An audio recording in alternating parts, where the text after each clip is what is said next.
It is. Last time with you, we looked at this example. It's example marked 5 on page 6. We almost finished it. We were like on the edge of the time, and in the end of it, I said you can finish it yourself. There was some system of linear equations you needed to solve or something. So look what the example was about. We were given 3 vectors, abstract vectors A, B, C, and we're given that they are linearly independent. Basing on those 3 vectors, we build another 4 vectors, P, Q, R, and S, like this. This was given in the question. And the question was to show that this new set of 4 vectors is in fact linearly dependent. Right? There was a solution last time.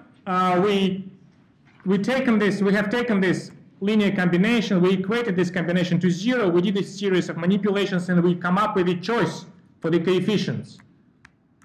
And because not every of them is 0, actually none of them is 0, so we found coefficients, not everyone is 0, but the combination ended up 0, which just exactly the definition of linear dependence thing. Right? Good. I just give you a few comments in relation to this example, and then I'll show you another example to you. Look at this. First thing which I want to mention to you is actually you can frame this question in our advanced language, linear dependence, we use this term, but we also frame this question using the term span. For instance, I can say here that these 4 vectors P, Q, and R, it's like extra comments to this example, they came from span of A, B, C, isn't it? Look at this. Each of the vectors P, Q, R, and S, they has some linear combination of A, B, C. So effectively, they're taken from this set of vectors. It's a very simple observation, in fact. But basing on this observation, I'll suggest this like a more general statement, which is based on this example. I'm not going to prove this general statement. In fact, the tools to prove this slightly more general statement, we will develop these tools very soon, but we don't have them yet. I just model this more general statement basing on this example. Look what the statement is about. Here, if I have vectors, B1, B2, B, M for Mary, like this, and they come from a span of the other set of vectors, like this, A1, A2, and A sub n, and for Nicholas, right? If I have this kind of setup, and that's what we had in our example here, right? We had 4 vectors, which came from a span of another 3 vectors. And if I have extra that m bigger than n, so here we have more vectors than here, then no matter what kind of vectors we had here, this set will always be linearly dependent. No matter what happens with these vectors, this set will always be linearly dependent. Look at this, like this. It's a more general statement in comparison to the example, but it's not really that far.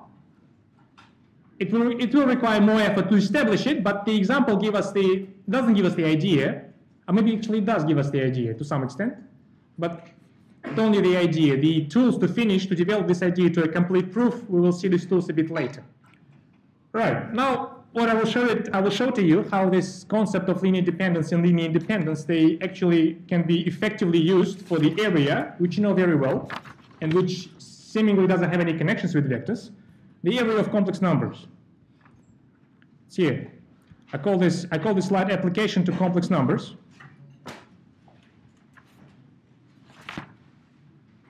Here we go. So imagine I have n complex numbers like this. I showed you before the concept of what's the linear dependence is, what the span is, and I expect that you keep in mind these concepts all the time. Now, for the complex numbers, I will slightly tweak this concept, just slightly. In fact, in the higher mathematics, you will realize there's no any tweaking at all. It's basically the same thing, but because we just started doing our advanced math here, I have to tell you, we'll tweak it a little bit. Look at this, how I'm going to tweak it. I will call, so set S, it's a set of n complex numbers.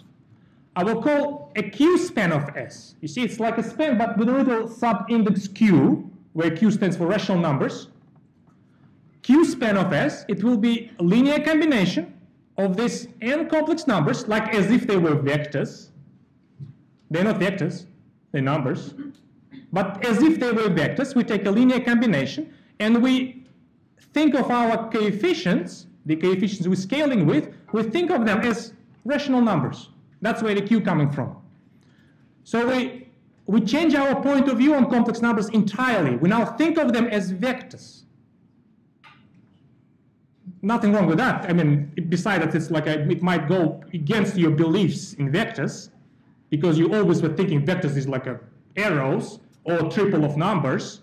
But now complex numbers will be vectors, and scalars will be rational numbers. It might, like I said, you might just be appalled by this suggestion, but it's a very efficient way of thinking about complex numbers, and all modern algebra spins around this idea.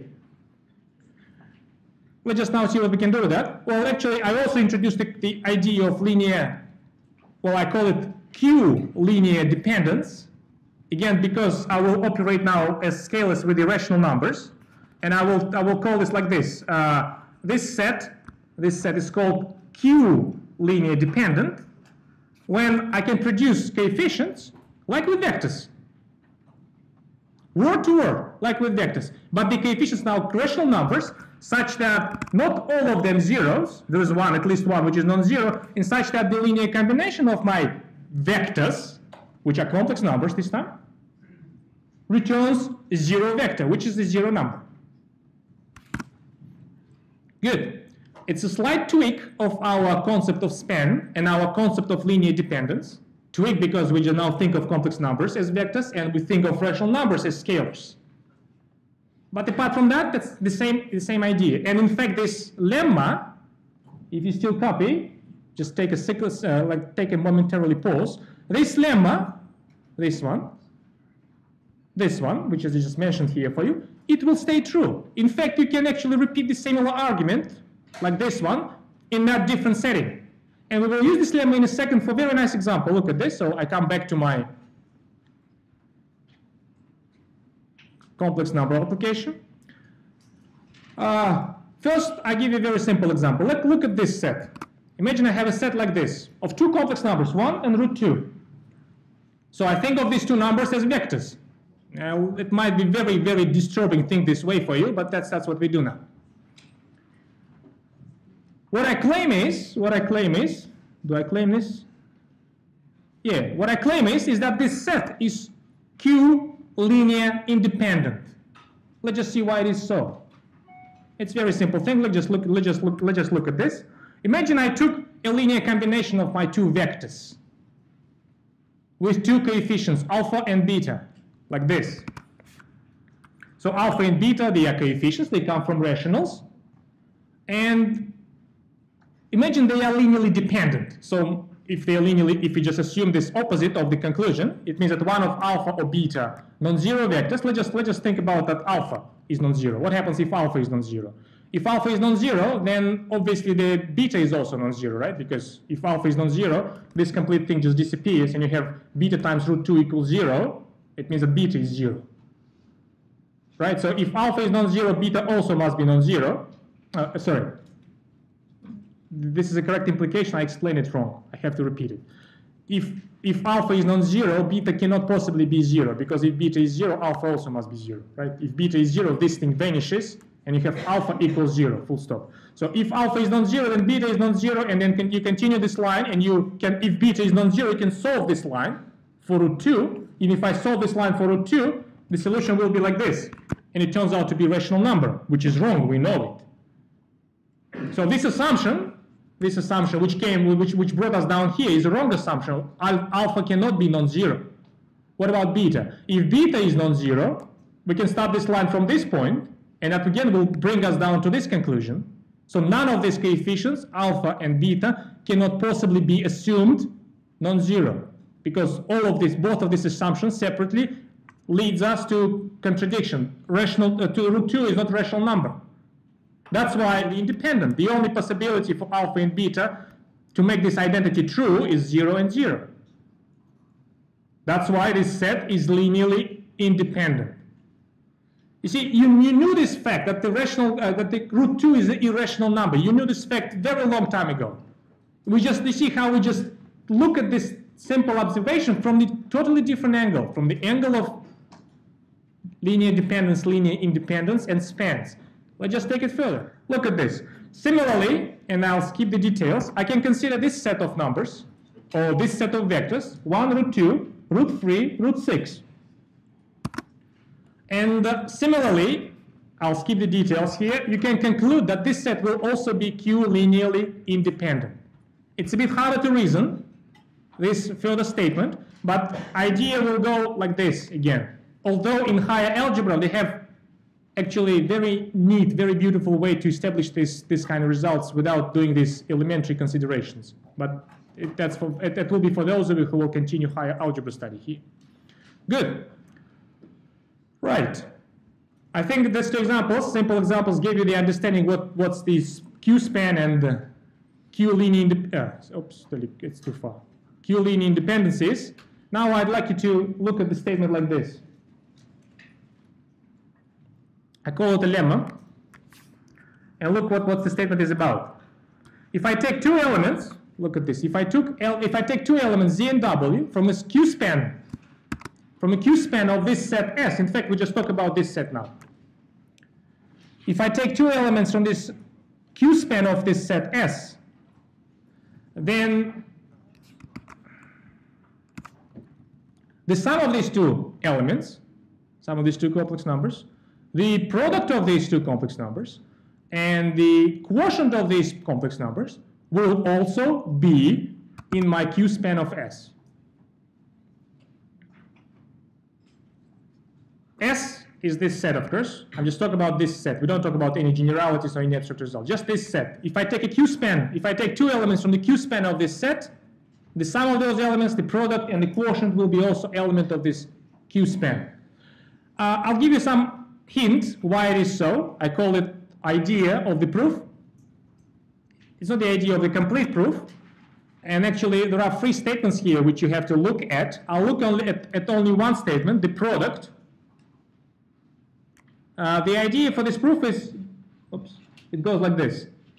If you take, well, you have to take Z and W from the Q span, right? So you have to look at something like this. You take the Q span element of, well, that's your Z, right? The element of Q span, I left it above. Here it is. The Q span, look at this. It's a linear combination of your complex numbers with the rational coefficients.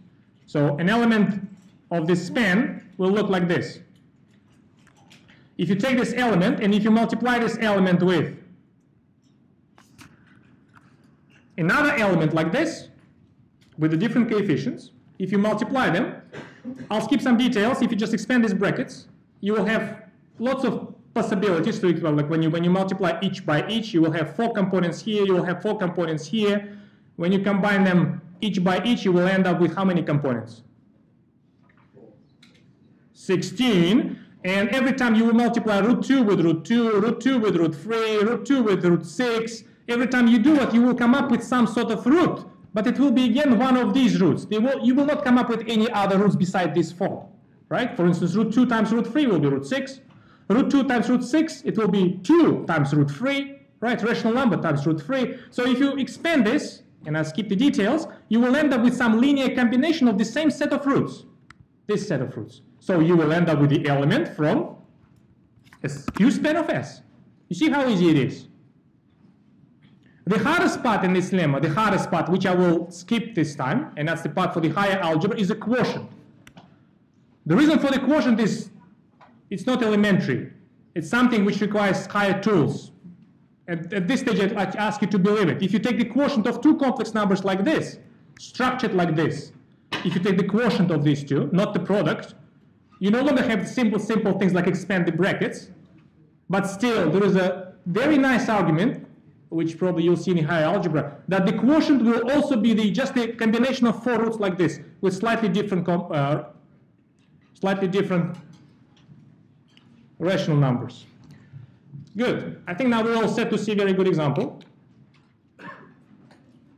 We call a complex number algebraic when it is a solution to equation, when it is a solution, when you have a polynomial, p of x, generally polynomial looks like this, which is non-zero polynomial, so it's not a zero polynomial, and such that with rational coefficients, so all of these a's are rational coefficients, a naught, a m, they are rationals, and such that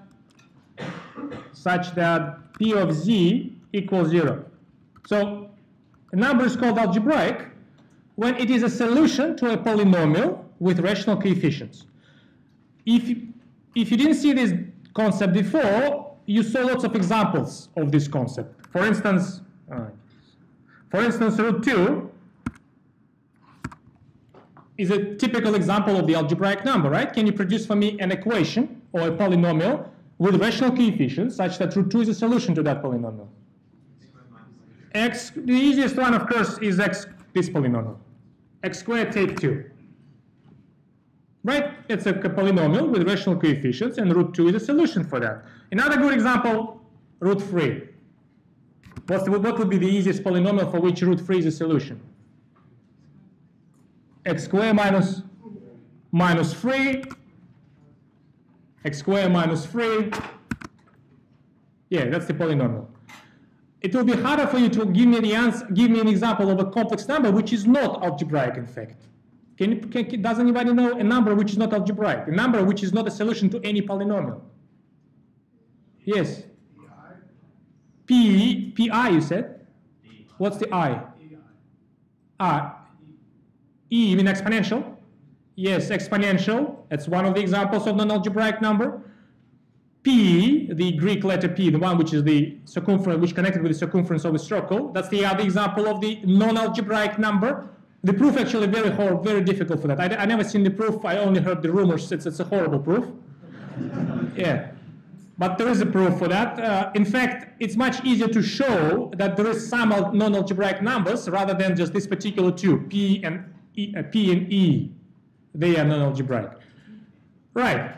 What I want to ask you is, these two numbers, they are algebraic. We know it. Well, it's a very easy polynomials to produce. What about the number? Well, if I take a product of these two numbers, I'm sorry. If I take a product of these two, it will be root 6. This is also algebraic number, right? We all know that. It's very easy to come up with a polynomial for that, right? That would be the polynomial which will vanish this number.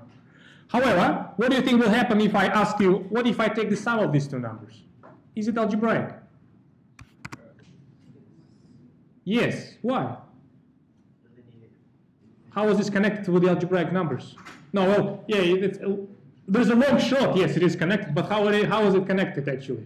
If you just say because otherwise I wouldn't mention that would be a good argument. But yeah, well, it's one way to actually yes, because because of all of that preparations, they actually can help me to answer this question in no time. Look how we can do that.